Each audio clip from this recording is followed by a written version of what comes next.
同車那呀，我安開喲，我念表子喲，同車那呀，我安開喲，我念表子喲，同車那呀，我安開喲，我念表子喲，同車那呀，我安開喲，我念表子喲，同車那呀，我安開喲，我念表子喲，同車那呀，我安開喲。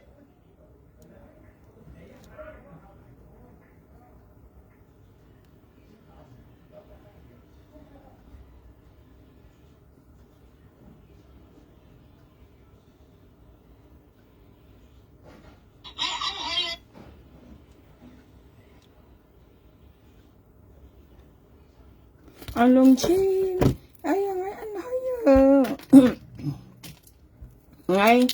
ngay cả sự bây giờ thằng nha cái tầm bà lạ sẽ bún cái nhục mồi sùng đổ lôi như thế nào sự ra tầm bà lạ ngay cả như còn là cái nhục mồi tôi phiền lôi như anh thằng gì còn đó mày xeo tầm bà lạ tiên chỉ là cái là như phiền lôi leo ngay tầm bà lạ như một bên kia heo tỏ à cái nhục mồi tôi phiền như này lôi cái ngay cả như còn đó phiền nhiều cái nha trong cái bị gì đó lý trả đỏ pha chạy ấy ngã thiền ngã bị một sợi thôi à chỉ một cái sợi lại xem hả lý trả bị cái sợi ngã bộ khác bị tốt bị rồi ngã bộ khác bị tốt bị rồi còn là cái sợi à ngã cạnh như còn nha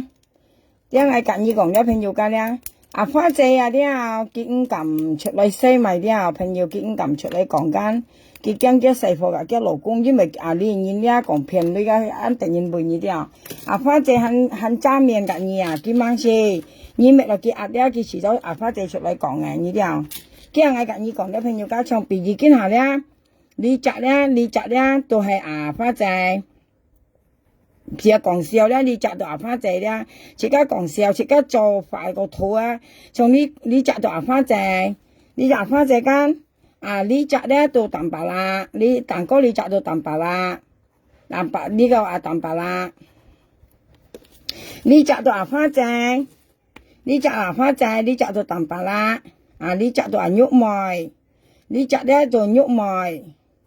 nhục mày đi liều nhân cái chất nhục phiền nhân là lối à phiền là phá dề lối à chơi cỏ phá dề bây phiền là tin tông tin là đi chợ đó à nhục à mồi chè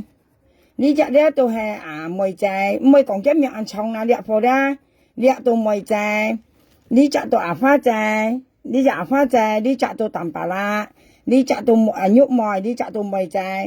trong bì gì đó chính là tầm bà la cắn tôi cả nhục mày tầm bà la cả nhục mày còn kiểu kia mồ lôi cái cả nhúc mày thổi lấy gan tầm bà la cả nhúc mày thổi lôi nhúc mày tôi cả mày chơi còn kiểu mày chơi tầm bà la cả thổi lấy kiểu cái mồ lôi và mày chơi tầm nhúc mày tôi cả mày chơi còn tôi ham mày chơi cả phá chơi còn như phân miền nào phải nhiều ca đấy gì hay dữ rồi và ngay hay còn mồ đấy miểu hai luôn cũng mày còn chụp lại cả tao mày phá chơi mày chụp lại còn nhưng mà phá chơi cái này gì cái mày gì cái cái tí tổ hả mà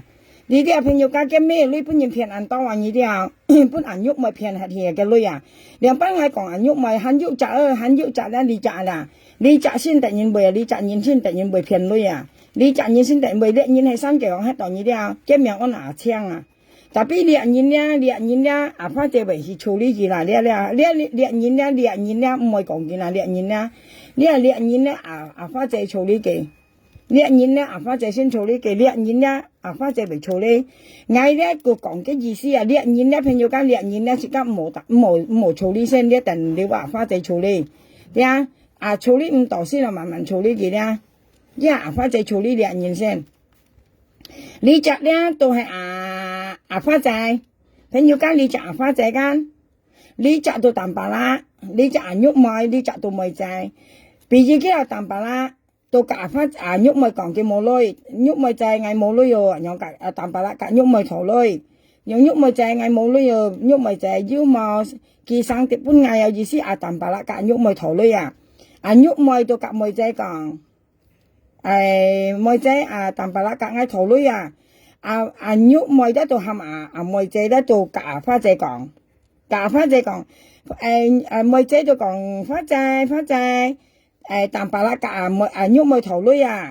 nhúc mày muốn như kỳ mò 叫做潮花姐幾類啊啲朋友㗎，你係要啊朋友嗌，如果冇嘅東西咧苗下兩又講出嚟㗎，然後咧喐咪嘅本身用跌嚟跌去嘅，片花姐裏面啲花姐就講。thì dịch lên hoa trái đồ kỳ là bộ con nhớ kỳ để ăn tàu lên nào đấy mỗi lên tạm bà là cả kỳ thổ lưỡi ra đồ xét rồi xét khói theo sửa đồ cả nhũ mồi thỏ tạm bà là mua lưỡi ra đồ cả nhũ mồi thỏ nhũ mồi ra đồ cả mồi trái ra đồ chọn bún hoa trái ra muốn hoa trái kỳ mò nhong hiện ra chi都係用啦，bộ con nhớ là tiệt lấy tiệt thì都係用啦tạm bà là đồ cả nhũ mồi講nhũ mồi đồ cả mồi trái講mồi trái đồ chọn bún hoa trái chỉ kỳ để ăn tàu lên nào đi幫tạm bà là ăn tàu lên nào cái còn hệ kỳ giúp cả多浪機或者要幫機過嚟咧，過嚟花姐講緊，叫妹仔隔機講，花姐嘢叫呢本淡白啦嘛，熱沙結條意思熱沙你結條嗌結條間。切加3散現咪記3條，意思記3條本淡白啦花姐是記嚟好多呢度那樣講啦了，喐呢花姐都妹仔佢講妹仔佢講下呢有啥記呢無唱嘅啲佢講妹記了佢講花姐都妹仔講下呢呢記呢無唱嘅妹記了佢講過嚟thì熱呢嗌佢喐妹記話，thì熱呢叫喐妹記話，thì 3呢叫佢妹記叫做搏係啦。bố hay là nhúc mày bố phát trẻ mày ấy cho phim như mày phát trẻ lưới cảnh đó但係你摘新舊樣你摘咧，你摘是改有錢多你啲你人最多係本佢改係啦，改發trẻ lưới幾講幾隻間，就係你人咧，但發trẻ嚟處理嘅人苗下兩萬去處理嘅先，本發trẻ處理先，看發trẻ本處理嘅，所以咧nhúc mày咧先用片發trẻ lưới跌嚟跌去，比如今下咧。今下咧，我要分時間摘，你摘咧到春園灰間，你摘咧到係郁梅，你摘到係郁梅間，你摘到郁梅，過嚟花仔你，花仔郁梅咧到每年咧，佢春園灰。到隔喐咪頭5條，春園灰咧到暗根度出thì dịch lên còn cái cả lò bài tỏ xương chào lò bài tỏ對應處咧都tập bằng nhá miệng對應處lò bài tỏ đấy春園灰暗根度出咧thì dịch lên gan thành nhiều ca thì dịch lên nha暗根度出gan cái度冇lối因為春園灰隔上年往相湊cái度冇lối到隔喐咪頭，春園灰到隔喐咪頭5條間咪有。春園灰隔喐咪頭5條喐咪到隔花姐講叫花姐佢講你好隔一幾類我花姐花姐當咪平你係咪幾類佢講叫係話花姐佢講春園灰講愛去先當佢講愛去過壽年旺意思去先當過壽年旺喊春園灰到隔幾頭隔喐咪頭類春園灰大田本喐咪隔喐咪頭類特別喐咪咧到喊花姐去記你分面朋友㗎就比如你春園灰隔你頭咧，你需要你有你咪隔佢講好我本嘢，如果你冇呢咧，佢隔你頭你咪講我冇呢又可你冇隔頭你隔劈晒頭特別佢喐咪咩春園灰隔喐咪頭呢咧，喐咪到係咪花仔去記你講你咧朋友家係唔行仲少先。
我上講咧，佢唔要呀。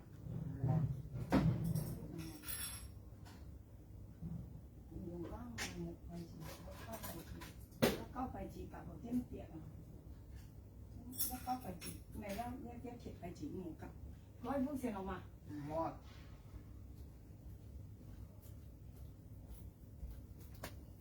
但下來咧，朋友間咧，我揀意作古，揀意講本意參加幾百年嚟關係落花謝類，出來要安樂咩？又便宜落來電視嘛，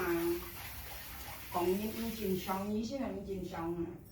台灣本意自衰啊，出來嚟喺度就偏執嘛，冇偏咁樣同下謝類，你晚日就阿花謝不阿啦，你有啲啊，你唔是講講下。阿花姐唔係本家成年啲啊，以後你騙你嚟呢騙就冇出路樣啊，離晒譜啊！你點講啊？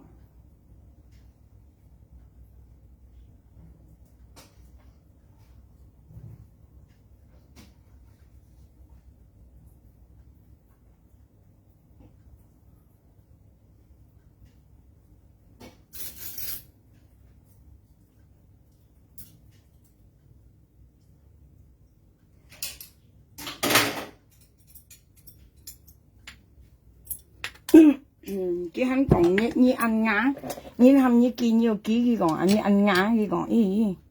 家阿花姐就轉河絲乜嘢啊？係啊，唱經下啲朋友講，家春人會暗間度出間，佢到前係去羅拜多鏡房啊！嗰陣時佢暗條日呢暗間度出間，佢前係去羅拜多鏡房，啲埋晒咪班嚟女咧，你愛幾時減到幾時減啊？意思係咧，唱譬如要50包份樣下。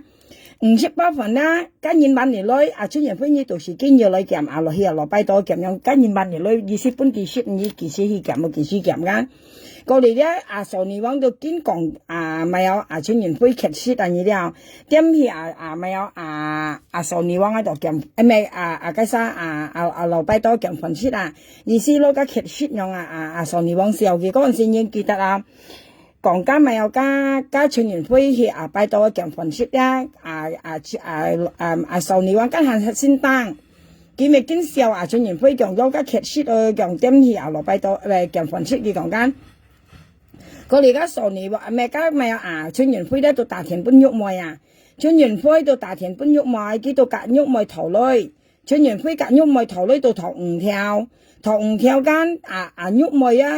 佢到隔花姐講啊。叫花姐依家叫女好冇嘅花姐客度下，佢係麻花姐叫女花姐客度下，叫當咪呢邊係咪見啊？佢問嗌就叫不嚟晒，佢意思問佢啊，佢今年隔意頭女呢度咪係麻花姐叫啊？解釋將佢叫完呢啊，見到花姐很好花姐前度兼佢跟啲花姐要女人要兼要女間佢都講花姐咁依家叫女好冇？佢講花姐客度去講，以為係咪叫女花姐樣講間？過嚟叫係話花姐叫春人會隔頭女叫頭5條佢講叫切家3、4人搬叫一係妹仔人呢啲佢講妹仔搬2條玉妹搬2條花姐搬2條加埋6條搬春人會去先當簽少年王呢啲按叫咗好多年前咯2年lang都要啦朋友家呢件事本來按叫係麻花姐今日講呢啲因為2年花姐先係爆出來嘅東西因為2年切隔每晚去講嘅2年等花姐嚟處理嘅2年等本花姐處理即係講按多嘅東西年輕即係因為2年花姐簽唔到嘅佢花姐撥壓了呢啲佢花姐講係為咗冇做第本花姐經常撥壓了所以花姐講出所有嘅嘢呢幾年發生嘅事呢啲你香港話講呢幾年發生嘅事花姐熱鋪講超出嚟樣跟住咧玉妹咧就同花姐講熱沙搬2條春人灰3、4年咪搬6條啦花姐咪咯我好冇所謂啦搬咪搬了熱沙2條花姐就難送 N 嘅我好叫嗌冇春人灰計咪有計未成日嗌咪有意思嗌2班基本嘅嗌2班聯絡春人灰嗌意思嗌意思花姐唔說春人灰2分面玉妹就花姐嘅我叫樣唔怕叫花姐叫嗌為搬嘢 ngay về hàm春元輝大田本嘢或者ngay hàm春元輝ngay về kỳ cái được cái những本嘢nhưng mà意思hàm花姐kỳ呢本春元輝nhưng mà意思kỳ兩條二三兩條間三三咪六條咯。嗰里花姐我冇所謂啦，嗬，本記兩條。花姐很中門叫啊，你本記女含記去簽數你話，意思為犯法麼？樣呢應講為犯法麼？係犯法時，花姐講家每家為乜動藝啊？花姐很要驚啊，你哋很要意思很要驚啊。如果乜動藝是安那咯，藝本兒女做壞事，意思呢應講我俾錢你因而做壞事，你是簽人間為相打呢家吉安突然驚為乜動藝花姐很用驚啊啲嗰啲春元輝講唔係花姐佢講冇生細話唔係乜動意話，嗰啲講講起喐妹啦到大田啊，叫花姐依家叫何麼叫合埋花姐噶叫我話叫妹叫話咧喐妹叫話。佢講本來叫熱沙記兩條間3年記6條咧，突然間咧喐妹咧到5妹記啊，合埋花姐記搭花姐記啊，呢識記中記記啊，呢啲朋友間記看花姐係河啊，竟然先跟河啊咧，喐妹咧就記講花姐太搭記女啊，搭記意思花姐就盡在喐妹啊，佢講當咪喐妹合埋妹姐見啊。佢問佢呢得咪叫妹姐見啊？花姐喐妹到花姐叫妹姐佢去離行嘅意思啊，佢去離行樣講啊，叫花姐要佢講啊，叫香港呢個台喎，呢台灣呢個細喎，呢搭喺佢下呢意思你用品盡藝啦，意思安難你分辨啊，事實花姐是唔明應承佢話，佢講唔係，佢講花姐佢講呢個嘅講下呢嗌為運盡香港呢運盡嘢見咗講花姐聽話，過嚟木多橋咧叫講花姐講一係樣啦講呢現呢見拎一哥啊一梯啊一姊妹哋見拎日本嗌有嗌結人問叫見樣講話，朋友間如果你花姐用門喐妹話當咪春元輝近呢頭呢熱妹嘅，當咪以為喊嗌見叫結驚嘅姊妹啲話。喐妹夾花姐講佢驚嘅現嘅姊妹啊，啲佢呢本春元輝啊，所以咧佢講佢唔係佢驚咪嘅姊妹啲喐妹夾花姐講啊，叫嗌咁減花姐佢講啊，係講嗌佢呢本春元輝間嗌驚姊妹多啲啊，驚咩多啲啊，佢講啊，佢驚嘅咩嘅姊妹啲佢騙花姐呢啲啊，不過一叫花姐佢呢度對啦朋友家，佢叫你佢啊。嗰啲花姐要講話，佢講樣了講你咁你咪含妹姐記了，你答含妹姐㗎，你叫妹姐意思唔係佢去離行嘅意思啊咧，佢個花姐講妹姐離行啊，嗰啲講一講起花姐我樣冇所謂了，緊要記了，樣熱戀很多啦，花姐都熱戀很多咧，下年二含都5條了樣咧，花姐就夾佢記話。花姐去記嗰陣時咧，本來熱沙記2條，3咪記6條啦。花姐到碌到春元輝咧，去咪有去先登啊，去安人嘅地方咧，要去雪房啦，要去雪水啦。記到花姐到河絲咪咧，先跟安河啊咧，記到記3條。花姐記3條，記到隔記2沙記2條，總共到記有7條啊。記7條本來春元輝花姐搬3條。喐妹夾妹仔咧就搬2條啊，2條到4條，加埋到7條啊。過嚟咧就記嚟搬春元輝啊，記嚟搬春元輝啊。過嚟家安妹仔到離行盡啦話，叫花姐嗌殯儀女花姐，叫你計搬要嫁記呢嗌殯儀花姐咁樣講話，嫁花姐講緊，叫你計搬要嫁記呢搬春元輝，叫嗌殯盡夜花姐叫妹姐計講緊。過嚟花姐講講時啊，佢講叫妹仔時叫搬嘢出個邊了，叫我講時記了，叫搬嘢了，叫合埋妹仔時記。過嚟妹仔講唔係花姐唔係，叫嗌要女，叫嗌嗌妹呀女妹仔樣解講叫唔係講，叫樣啦，叫你唔係下你拉起喐妹啊，計2條，叫你帶拉起喐妹2條，叫佢樣話佢間，佢花姐含妹仔咧，你計2條咧，你計拉起喐妹度。過嚟花姐就單人喐妹啊，叫人計4條呢咧，你夾意思夾拉定佢啊，家下呢咧春元輝咧頭嚟7條啊，過嚟春元輝要大田夾花姐頭加10條啊，到大嘅例子咪有巴生啊，全身教養過年啊，佢阿花姐講，阿花姐計啲咧要記加10條本啊，全年會啊，加埋到17條啊，你啊熱鏈都記7條，到熱鏈都記10條啊，佢阿花姐頭強叫例子咧，舊年咧都冇夾叫嚟過年啊，今年嘅大家例子就嚟夾過年啊，冇阿花姐係冇，見嗌阿花姐前叫阿花姐先搬佢啊。搬嚟見咧，過嚟咧，搬嚟10條下，冇多條咧，要大田夾花姐分頭啊，要講係頭家5啲2條3條，講叫愛買5啲買啊，過嚟阿花姐都唔明搬嘅，講係搬嚟20條，要分頭大田咧夾頭，阿花姐都唔明搬嘅，到介沙村園區到夾阿花姐到罵嘅叫阿花姐啊，意思嗌 uncle 啊，嗌夾要頭家熱2條，你都唔明搬係用意思啊，過嚟到講咧講起些阿花姐咧喐每嘅4條間。阿花姐等你喐每間就係村園會嚟咧，巴上盡新嘅樣隔村介沙咪有隔村園會團圓啊，你應講香港華港團圓啊，咁你到隔基本嘅例子做紅包，下埋喐每嘅4條咧到搬村園會嚟過年做紅包啊，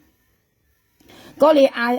阿花姐咧咁啱咧猛腰計4條猛腰基本村園會啦。佢村園會到麻花姐啊，意思隔佢頭家5啲2條3條，阿花姐明搬佢叫到麻花姐，阿花姐額頭咧到下埋喐咪計4條冇搬村園會嘅冇嚟又冇了冇搬後，過嚟喐咪計3條到央到24年啊咧，央到24年阿花姐將條計4條到搬嘅先搬係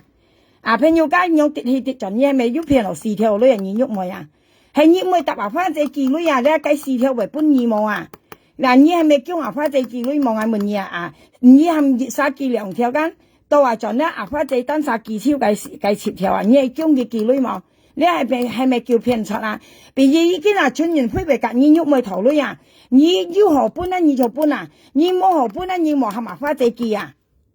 咪對嘛？我講俾朋友家啱又下兩講俾為騙人冇啊！我講俾按清楚係咪騙人冇啊！你要做為咧，你喐咪你為時候你冇你做責任啊！你冇女咧，你冇乜嘢嚟時不做面皮啊！你啲乜嘢嚟面皮做時不啊？乜嘢嚟面皮做時不啊？乜嘢嚟時不做面皮啊？你時候你冇喐咪，喺響時啊，按實講俾平個啊！你隻啊，你新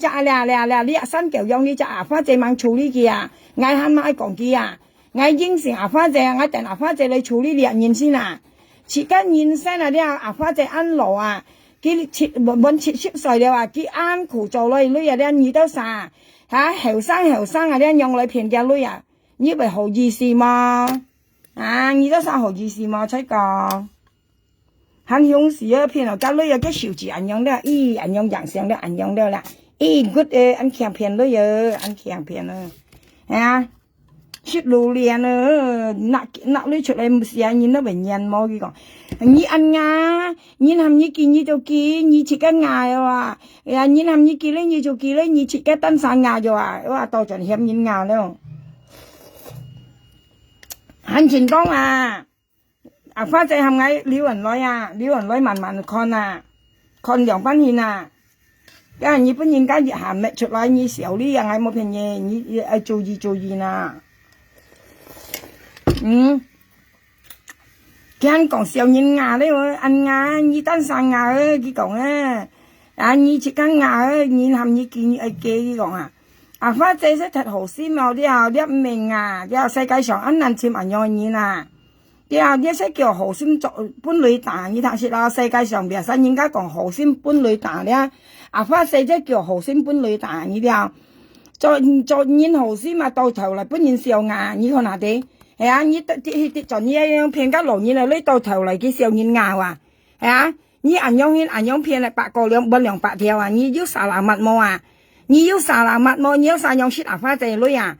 啱苗下了啊，你馬生馬就係啦，嗌冇突然嚟女啊，係冇嗌隔人家討回公道啊，睇係討回公道啊，你啲朋友家嗌討回公道啊，阿花仔唔會出嚟細啦，佢因為佢驚細貨啊。你都晒咧講威啦，愛咩人一良心嘛？你騙一老人嚟女識啦，你咩人一良心嘛？喂，你冇得到你強騙啊？你冇得你騙到了女啦，你安強啊？你愛騙落個後生嘅啦，要老啊！阿花仔老啊，你本嘢改本嘢騙啊！你很偏講出來講，食榴蓮買半箱榴蓮來開有人來唔來加錢付花仔女騙來食嚟啊！食4分2啦，食嚟你中風啊，呢度真裝食嚟中風。呀，食4分2啊，跟你講，響時你啦，那個女們，你要女嘛要啦，加錢付都騙花仔女啊，你猜冇女有先咪騙人嚟女，係你要女晒追你騙人嚟女啊，點知嘛咧？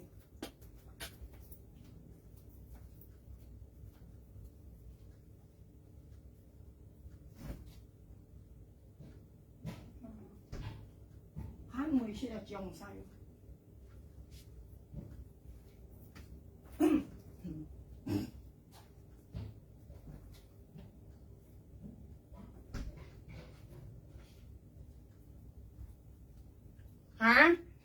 我基本要抄花仔報件啊，朋友家。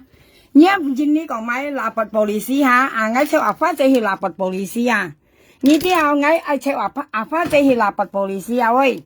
朋友佢講香港警察噶印尼警察啊，廿花仔30條啊，佢講作偽啊，意思香港嘅警察咧個印尼警察啊，佢含花仔廿到花仔30條啊，買啱苗下兩個名生，我抄花仔報警花仔唔愛啊，你冇花仔去，切家報警啊，我跟你講啦花仔，你啲人咧你愛乜嘅啊？你唔愛乜你嗌咯花仔，我跟你講。我抄花仔去報警花仔唔愛啊！你們花仔要人冇有晒要夾花仔做朋友，你可以問佢啊！我抄佢去報警啊！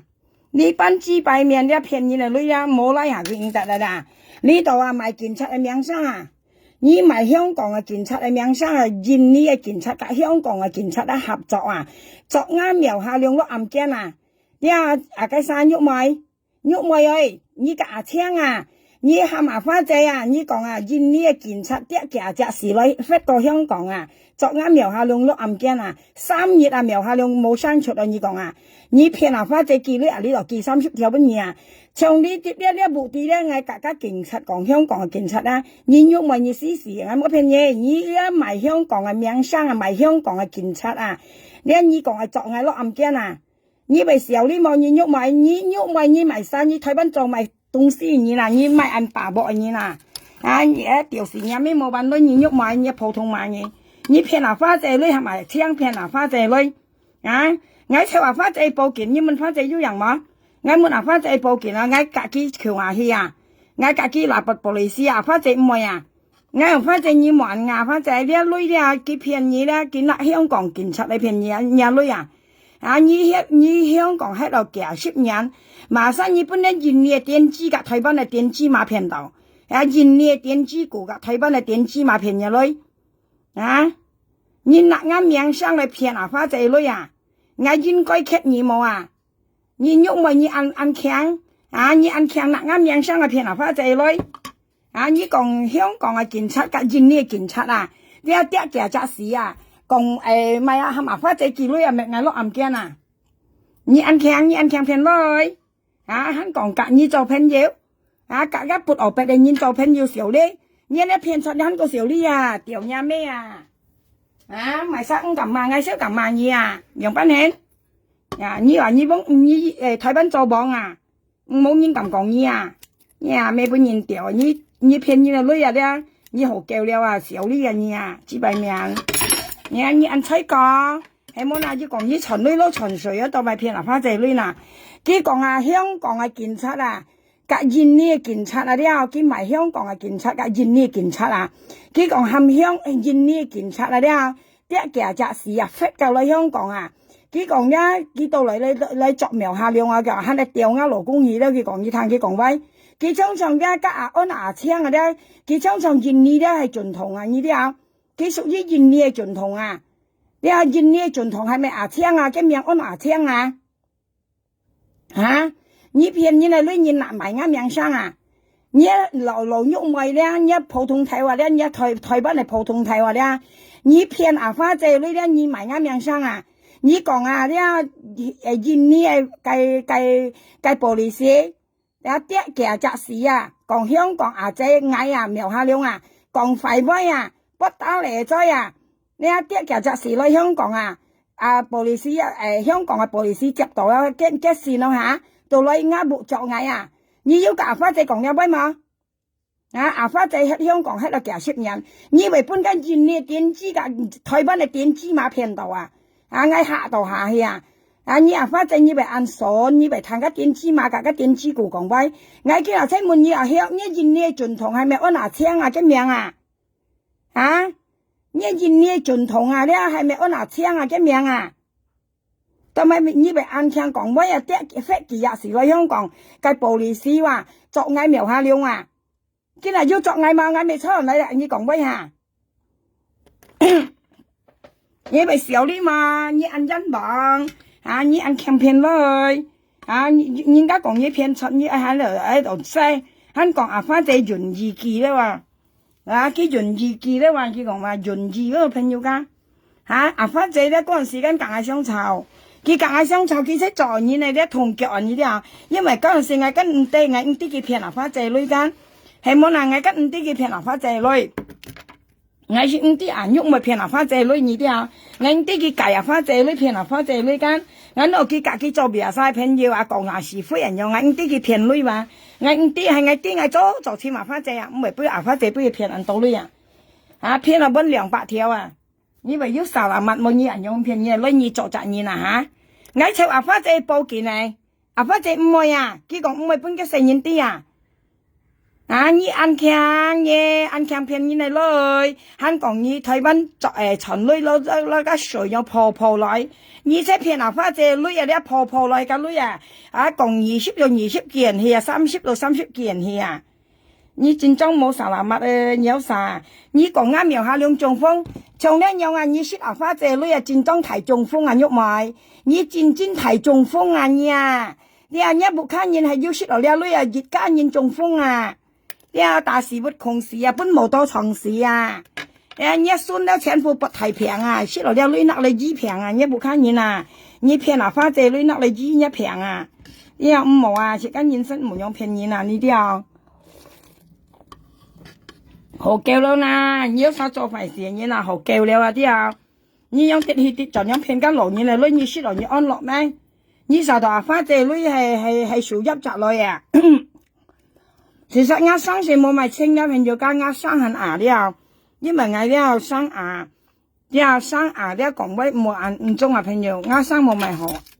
呢件嘢我真識辣椒你跌去跌就係麻花仔記女跌去跌就係麻花仔記你很要熱頓片跟住牙青朋友家因為阿花仔咧我問過佢何冇何咩出去冇到我咩出去咧你多少時候呢加上提裝提裝跟面清清楚楚你被強呢條做嘢我跟你講呢女士未講按規特來說得含義帶得學後頭呢句話你香港話講你都啥咁騙你女咁電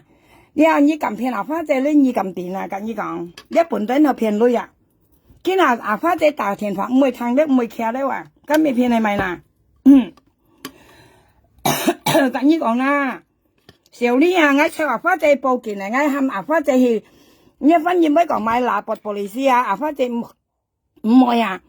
佢講買呢阿花仔兩班嗌講呢佢唔會搬嘅成員嘅老公啲從嘅成員嘅老公啲佢咪點嘅老公嘛嘅成員嘛所以你都晒呢戰爭講